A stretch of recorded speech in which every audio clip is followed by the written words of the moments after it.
आज तक मैंने तुम्हें रामायण के बारे में बहुत कुछ समझाया और बताया है ना। तो पहले हम ये देखते हैं कि जहाँ तक मैंने तुम्हें रामायण के बारे में बताया और समझाया है कि तुमने उससे क्या सीखा और तुम्हें कितना समझ में आया है। कैसे? मैं जहाँ तक मैंने तुम्हें बताया है और रामायण के बारे में, तो उसमें से ही, उससे रिलेटेड ही मैं तुमसे कुछ सवाल पूछूंगी।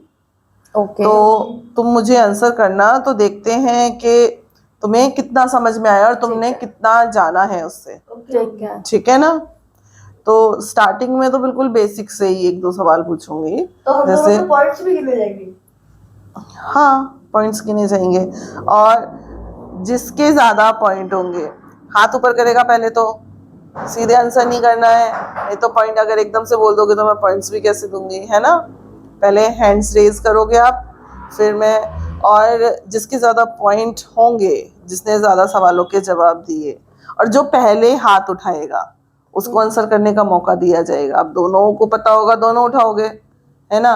तो दोनों को नहीं, जिसने पहले हाथ हैंड रेज करा, उठाया, तो उसको मौका मिलेगा जवाब देने का। ठीक है। और जिसने ज़्यादा जवाब दिए सही, उसको एक अच्छा सा गिफ्ट मिलेगा। ओके। ठीक है ना। तो राम जी के पिताजी का नाम क्या था? दशरथ जी। पहले आंसर नहीं करना था, हैंड रेज करना था, और हैंड रेज पहले आरव ने किया है। क्या था राम जी के पिताजी का नाम? दशरथ जी। दशरथ जी। आरव 1। ठीक है। और राम जी की माता जी का नाम क्या था? याचना। कौशल्या। Very good. याचना 1। दोनों के हैंड ऊपर हैं, ऊपर नहीं रखने, हैंड्स नीचे करो तभी होगा। राम जी कहाँ रहते थे? बोथ। अयोध्या। अयोध्या। अयोध्या। दोनों को एक एक पॉइंट, दोनों ने एक साथ उठाया था। ठीक है। दशरथ जी की कितनी रानियां थी? याचना 3। महर्षि वशिष्ठ जी ने राजा दशरथ को कौन सा यज्ञ कराने की सलाह दी थी? आरव। पुत्र का मृष्टि। Very good. जब राम जी अपने तीनों भाइयों के साथ पढ़ाई के लिए गए थे, तो उनकी आयु क्या थी और वह किस आयु में वह किस आयु में वापस आए थे? ये तो गलत है ना, पहले से हैंड रेज कर रखा है। तो पहले क्वेश्चन तो पूरा सुनो ना, तभी वो तो। 9 साल की आयु में गए थे और वो 15 से 16 साल की आयु में वापस आए। Very good. तो आपका भी सेम आंसर है। हाँ। तो मतलब ऐसे तो मैं किसी को वो ही नहीं कर पाऊंगी ना, हैंड रेज कर लेते हो। नंबर मत दो। चलो फिर मैं बिना मार्क्स के, हाँ, गिफ्ट चाहिए, गिफ्ट चाहिए, गिफ्ट। अच्छा, नेक्स्ट क्वेश्चन। उन्होंने गुरु वशिष्ठ जी के आश्रम में किन किन चीजों की शिक्षा ली थी? याचना। एक तो उन्होंने अपनी पढ़ाई की सीखा था, संस्कार सीखे थे। हाँ, आप बताओ, जवाब अधूरा है, आप बताओ। संसार सीखा था और अपनी भाई। दोनों। चलो मैं इसका आंसर करती हूँ। संसार नहीं, संस्कार। ठीक है। उन्होंने गुरु वशिष्ठ जी के आश्रम में विद्या, संस्कार और शास्त्र तीनों की शिक्षा ली थी। ठीक है ना। तीनों सीखे थे।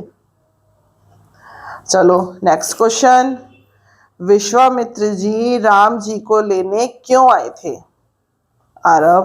क्योंकि उन्हें, जो विश्वामित्र जी थे, जब वो यज्ञ करते थे, जब वो कोई यज्ञ नहीं करने देते थे, जब इसलिए वो राम जी को लेने आए थे, क्योंकि वो यज्ञ पूरा होने देंगे विश्वामित्र जी का। हाँ, जवाब तो बिल्कुल सही है, लेकिन उसको अच्छे तरह से मैं बताती हूँ जवाब। हाँ, पॉइंट है। मतलब जवाब आपका बिल्कुल सही है, लेकिन उसको अच्छे तरह से मैं एक्सप्लेन कर। विश्वामित्र जी एक यज्ञ कर रहे थे, तो लेकिन जब भी वो यज्ञ करते थे तो राक्षस उसे यज्ञ को नष्ट कर देते थे, रोक देते थे। उन राक्षस का नाम क्या था? मारीच और सुबायु। मारीच और सुबायु उसे नष्ट कर देते थे, उसको विश्वामित्र जी को यज्ञ नहीं करने देते थे, इसीलिए कि वो अपना यज्ञ पूरा करना चाहते थे। राम जी को लेने के लिए आए थे कि वो उनको सहायता करें उसमें कि यज्ञ पूरा करने में। ठीक है, आंसर आपका बिल्कुल सही है। राम जी ने सबसे पहले जिस राक्षस को मारा था उसका नाम क्या था? ताड़का। Tadaka, very good. ताड़का नाम की राक्षसी थी जो मारीच और सुबायु की माँ थी, तो उसको राम जी ने सबसे पहले मारा था। ठीक है। गुरु विश्वामित्र जी ने राम जी को कौन कौन से अस्त्र और शस्त्र दिए थे? याचना? वायु, अग्नि। अग्नि, वायु अस्त्र और कुछ दिव्य शक्तियां भी प्रदान करी थी उन्होंने। ठीक है। याचना। राक्षसों का वध करने के बाद विश्वामित्र जी राम और लक्ष्मण जी को कहाँ लेके गए थे? आरव? मिथिला की ओर। मैंने किया था पहले। आरव, मिथिला की ओर। Very good. नेक्स्ट सवाल। मिथिला जाते हुए राम जी ने जिनका उद्धार किया था उनका नाम क्या था? अहिल्या। Without hand raise. सीधा आंसर माता अहिल्या। माता अहिल्या। महर्षि गौतम की पत्नी अहिल्या जो श्राप के कारण पत्थर बन गई थी, पत्थर बन गई थी, उनको राम जी ने उद्धार करा था मिथिला की ओर जाते हुए। Very good. महर्षि विश्वामित्र जी राम और लक्ष्मण को मिथिला लेके क्यों जा रहे थे? मुझे तो नहीं पता। याद नहीं है? मैंने बताया था आपको। याद नहीं आ रहा। क्यों लेके जाए बताओ? क्योंकि वो उधर वो जो धनुष उठाने का वो था, राजा जनक का धनुष उठाने का मेला था। जब उन्हें प्रत्यंचा कहा था, उन्होंने चुनौती दी थी। राजा जनक ने महान धनुष शिवजी जी का धनुष का यज्ञ आयोजन करा था, इसीलिए उनको मिथिला लेके जा रहे थे। दे दो हाँ, कोई नहीं। दे दूंगी, अच्छा। इसके लिए दे दूंगी। नहीं, उसने कोशिश करी और बताया भी, सही भी बताया है कि हाँ उसके धनुष के आयोजन के लिए लेके जा रहे थे। मतलब शब्द में थोड़ा इधर उधर हुआ, लेकिन आंसर सही था उसका। ठीक है ना। राम और सीता सबसे पहले कहाँ मिले थे? याचना? वाटिका। वाटिका। कौन सी वाटिका? वाटिका भी बोल सकते हैं उसको, और बगीचा भी बोल सकते हैं उसको, है ना। Very good. आखिरी सवाल। दिल थाम बैठ जाइए। राजा जनक ने सीता के स्वयंवर के लिए क्या शर्त रखी थी? आरव? कि वो जो धनुष का प्रत्यंचा चलाएगा उससे सीता जी की शादी हो जाएगी। हाँ। और वो करा था राम जी ने, प्रत्यंचा चलाई थी, बट वो धनुष ही टूट गया था। जो भी शिव धनुष को उठा के उस पर प्रत्यंचा चढ़ाएगा उसी से माता सीता का विवाह होगा। उन्होंने यह शर्त रखी थी, है ना। कौन जीता? कौन जीता वो हम आपको बताते हैं। मतलब लास्ट टाइम मैंने आपको यहाँ तक बताया था कि माता सीता, राम जी ने प्रत्यंचा चढ़ाई, शिव धनुष टूट गया। तो जैसे ही उन्होंने प्रत्यंचा चढ़ाने के लिए खींचा वैसे ही शिव धनुष टूट गया था। वह आवाज इतनी तेज थी कि पूरी सभा में एक तेज गूंज फैल गई, है ना। कुछ पल के लिए सब ही स्तब्ध, मतलब शांत हो गए, स्थिर हो गए एक जगह कि कैसी आवाज है, ये क्या हो गया, है ना। फिर अचानक से चारों ओर जय जयकार होने लगी और जय श्री राम, जय श्री राम। जनक की आंखों में भी खुशी के आंसू आ गए। जनक जी बहुत खुश हुए कि हाँ भाई, सीता माता के लिए जो उनको अभी थोड़ी देर पहले तो वो डर रहे थे कि भाई मैंने कहीं गलत प्रतिज्ञा तो नहीं ले ली है कि सीता माता का विवाह हो भी पाएगा, नहीं हो पाएगा, बहुत भारी प्रतिज्ञा ले ली है।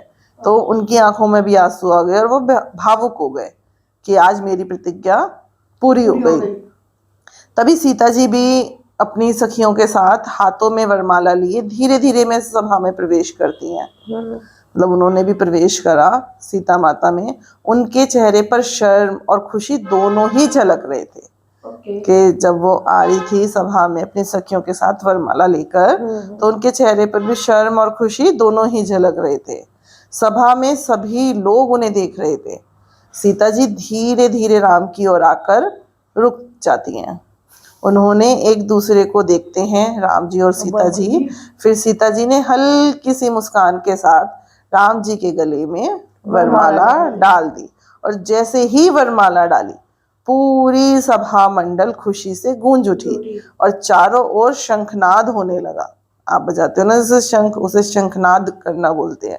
शंखनाद होने लगा, फूलों की वर्षा होने लगी और खुशी से बोल उठे सब, जय श्री राम, जय श्री राम, जय सीता माता। राम और सीता का विवाह के पवित्र बंधन में बंध जा रहे थे। लेकिन तभी एक घटना इस खुशी के बीच में आने वाली थी। क्या घटना थी वो तो हम आपको नेक्स्ट वीडियो में बताएंगे।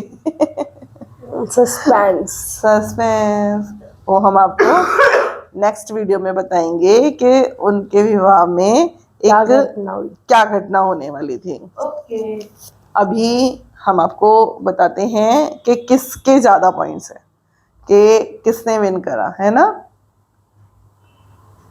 याचना के 7, ठीक है, और आरव